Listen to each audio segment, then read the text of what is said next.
the team that's kind of making me scratch my head a little bit. A team that's kind of like, hey, we coming, baby.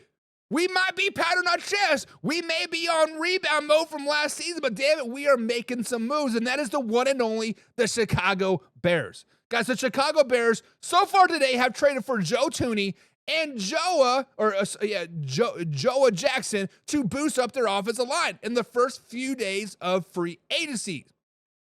Now, obviously, guys, the Chicago Bears offensive line was terrible last season. In 2024, they ranked 24th as offensive line. They had the 12th worst pass blocking efficiency. They allowed the most sacks in the NFL at 37. But picking up Joe Thuney and Joa Jackson, guys, are the Chicago Bears finally ready to get over that hump? Are the Chicago Bears finally ready to, like, hey, we're tired of 3 wins and 5 wins and 7 wins. We're finally ready to go to the moon, baby. Guys, when we look at the Chicago Bears, I never, ever put stock in the Chicago Bears. Never. I simply cannot buy into the Bears with this much hype in the month of March. I cannot buy them in April. I cannot buy them in May, June, July. Hell, half the time I can't buy them in August, September, October, or even November. Guys, for everybody that is buying the Chicago Bears right now, putting them back up on this hype train like they did last March, Caleb Williams is going to take us to the Super Bowl and all this. Like, slow it down, baby. Guys, the Chicago Bears had the 24th ranked offensive line in the league last year. Joa Jackson for the LA Rams got traded, or was a free agent, got traded. Either way, he came from the Detroit Lions to the LA Rams. He was injured for nearly half of the season. Joe Thuney, pretty good lineman. I'm not going to put any shade on him. He's a Pro Bowl caliber. He is a Pro Bowl lineman. But at the end of the day, there's a reason why the Kansas City Chiefs were kind of willing just to part ways with him. Look at the last lineman that the Kansas City Chiefs just decided to part ways with. Orlando Brown Jr.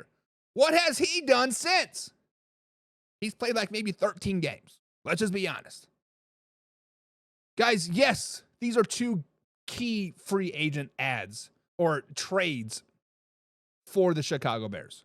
They needed 4 offensive linemen. They have 1 more to go. They still need a center. Clearly, the offensive line is the biggest need for the Chicago Bears moving forward. But they also need a center. They need an edge rusher. They need a defensive tackle. They need a running back. They need a tight end. And oh, by the way, they need a coach that will stay more than 3 years. Oh, by the way, they need a quarterback that's not going to get benched in his second season. And oh, by the way, they need to stop hyping themselves up so much in March. Guys, the Chicago Bears are heading in the right direction. I can give them that. I can give credit where credit is due. They are heading in the right direction. Caleb Williams might be a decent quarterback in the NFL if they continue to build and let him grow within the organization. But stop it. Stop hyping the Bears up. It's March. What happened last April when you guys hyped up the Bears? What happened last May when you hyped up the Bears? June, July, August. What happened? 5 wins. 5 wins, getting your head coach fired. 5 wins, getting an intern coach. 5 wins, getting your intern coach fired. Not hired, I guess you can say.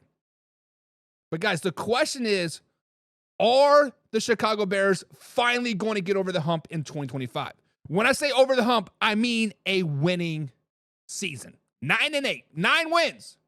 Can they double their wins from 2024 to 2025? I'm not buying anything Chicago Bears right now.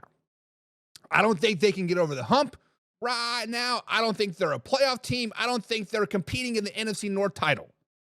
I just don't see it. Unfortunately, they're doing a lot of the right things.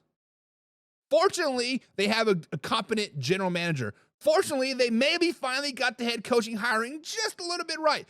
Fortunately, maybe they got a quarterback that's going to be around for more than 3 years. Fortunately, they're starting to build some offensive line as well. Unfortunately, they're still the Chicago Bears. Yes, I know Virginia McCaskey passed away. Rest in peace at 109 years old or whatever she was. But they're still the Chicago Bears. It's still March. They still got a new head coach with a quarterback that he didn't draft. I believe my man Beastie said it best. This is Groundhog's Day 5.0 for the Chicago Bears. They fire a coach. They draft a quarterback. That quarterback gets traded. They draft another quarterback a year later. That coach gets fired. So that coach, general manager, never has their guy. Guys, it is simple. The Chicago Bears, I'm not buying. I don't think they'll get over the hump. Not because they're not a good team, because the rest of the NFC North is pretty good. Vikings are still pretty good. Packers are pretty damn good. The Lions are decent, right? Catch the shade there. But the simple fact of the matter is they're still a 7-win team. 6-7 win team.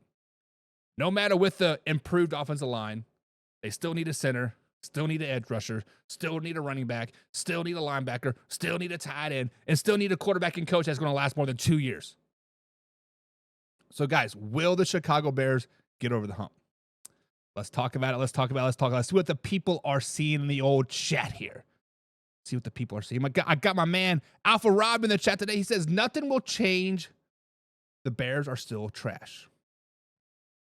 Alpha Rob, love you like a brother, fuck you like a sister, and you are spot on.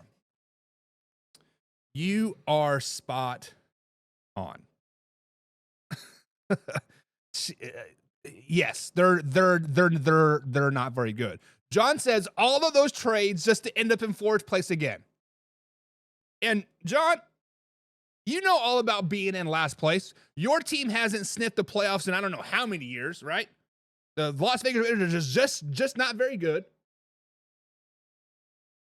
But you are right. They're making all of these moves. I mean, and honestly, we do live in the 7-team conference playoff now, to where all 4 of your divisional teams can make the playoffs. So yes, the Bears can still be a 4th-place team and still make the playoffs. Yes, it can happen, and it might happen. But the simple fact of the matter is, John, I think we're on the same page. I think we're on the same page here, because I think they're going to go 7-10. I think 7-10 is right up their alley. And granted, we don't know how the schedule's going to fall out yet. We'll find out late May, early June. We know who they're going to play, just don't know the order of the schedule. And the order of the schedule is definitely very, very demanding for them one way or the other. But guys, the question is very, very simple. Will the Bears get over the hump in 2025? I think it's pretty simple. I think the answer is no.